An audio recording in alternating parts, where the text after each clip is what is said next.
The Drifter has this mysterious cargo that he's been dragging behind his ship for who knows how long. The ball. There's, yeah, that big chunk of ice. Where did it come from? In the season of the Drifter, we get to finally go to his ship. When you go into this thing, it's not what you expect.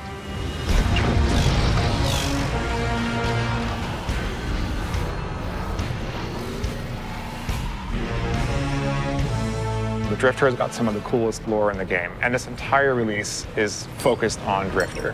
Gambit is a chance at salvation. Take it. So in Season 6, we've got something for everybody, whether you're a D2 owner, a Forsaken owner, or an annual pass owner. We've got new gear to chase, new weapons to chase. We've got exotic quests. We've got clan rings. We've got lore. Every week, there's something different for you to do.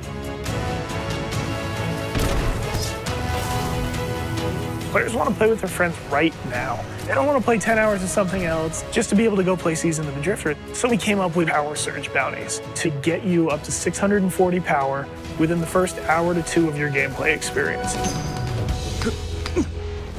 Enough fooling around. Day 1, you're going to log in, you're going to talk to the Drifter. He's going to inform you that the most important thing you do is go play Gambit Prime. So you're going to want to play Prime and then go play Reckoning, and then take your rewards from Reckoning back to Prime. Yeah, it's this great little loop. Dredging. Nah, not anymore. It's Drifter now. Season of the Drifter, there's some super deep lore with Drifter and the Nine. They're working with him for some reason. When you're helping him, it may or may not be the right thing to do, but you just don't know.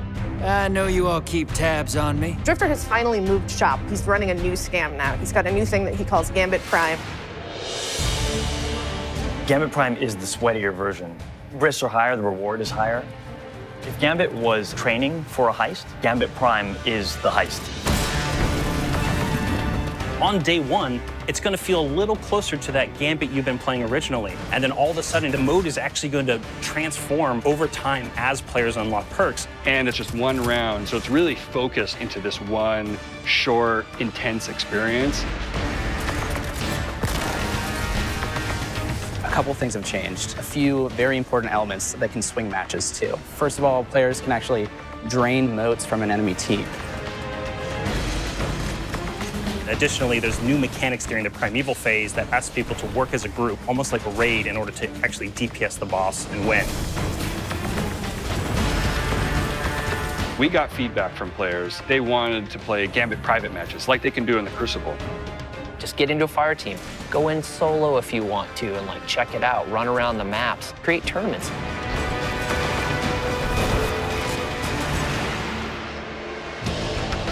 In the original Gambit, we had these 4 soft roles. The goal was with Gambit Prime, we wanted to really emphasize these roles and what can we do to make people feel like they are picking and playing a specific role. So we built brand new armor sets that allow you to basically lean into the roles that we built for the activity. Calling the Reaper, a person who kills as many combatants as possible. The Collector, the person who collects as many motes as possible to send blockers. The Sentry, the person who's focused on defeating the Taken and helps you kill the Primeval. And then, of course, the classic Invader, who's going to wreak havoc on the other team as many times as possible. We don't actually know how people are going to play different roles, but it's going to be interesting to see how they concoct their teams and go in and play. Yeah. We actually have 2 new maps coming in the release. The Mars map is first week. Yeah. Titan is the second week.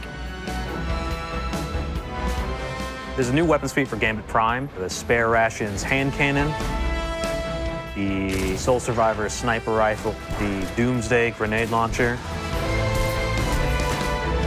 We're really excited about these weapons because not only do they play really, really well, but they look amazing.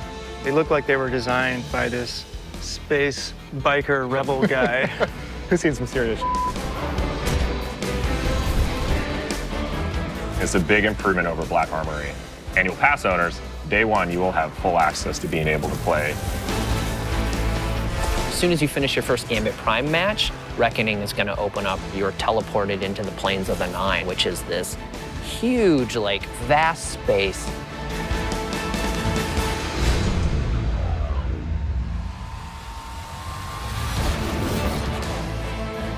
The Reckoning is a pinnacle PvE experience inside the Drifter's Ball, and it's pretty intense. Yeah, it's not easy. It is not easy. When you first get dropped into Reckoning, it's complete chaos. You don't know what's going on. You're gonna have to move fast. You're gonna have to kill fast. High octane, back against the wall, enemies spawning.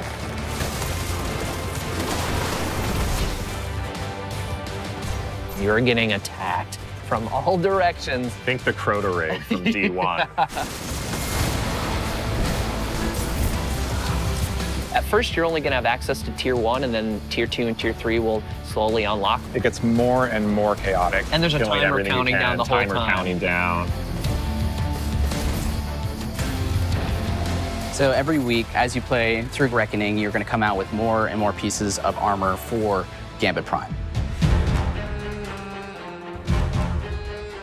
Every piece of armor has the Drifter's snake decal on all pieces, and the color of that decal corresponds to the role that you're playing.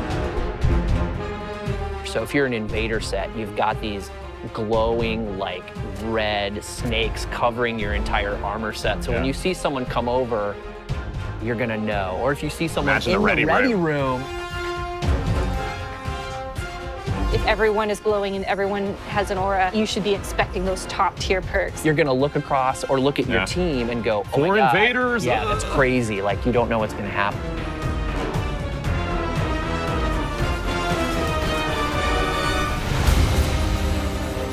We're really excited for all the content we've got coming out, not just annual pass content.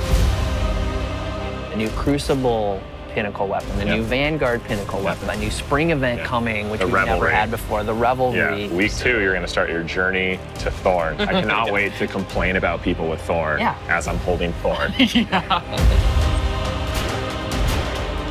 Season of the Drifter is really the first time we're coming out really understanding how we want to structure a season of content. Leaning into shape Destiny more in line with what our core community wants.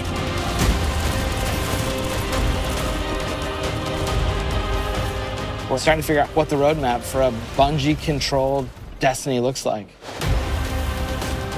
This is one of the most exciting times. We're beginning to form up the muscles to make Destiny a quick reacting live game, and I can only see it getting better from here. This is just the beginning of a conversation that we're going to have with you about where Destiny can go. Right now, the team's upstairs testing Season of Opulence. We're already building plans for how to make the thing comes out after that even better. There's a thing that comes out after that? Well, for the next one. Until then, go check out Gambit Prime.